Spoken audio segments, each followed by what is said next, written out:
Hello, for the next few minutes, we're going to look at the overhead absorption rates in allocating costs to projects. Iris is going to do a cost allocation run for her project. And so let's get into the software and see how this is done. First of all, we can go into the cost and revenue, and here we can create some distribution rules. There are a couple of different kinds of distribution rules. There are fixed and also dynamic. So as we're looking at this particular project here, why don't we go in and see what we have. So this is a project distribution.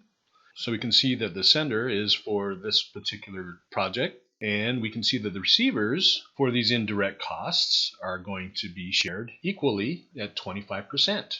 That's one example of creating a distribution rule. Now, you can also have a dynamic distribution rule. And so if we go in here, you can see that we have the sender as being finance, and then the receivers are these different cost centers as well. But unlike the fixed cost, this is going to be based on consumption and what they're using. It can be based on an invoice amount or project totals so that everything could be allocated accordingly.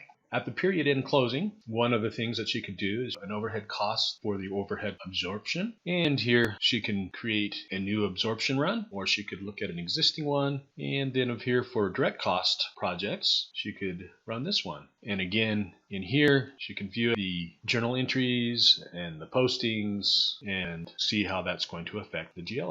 It's that simple to do cost allocations for projects within SAP ByDesign. Have a great day.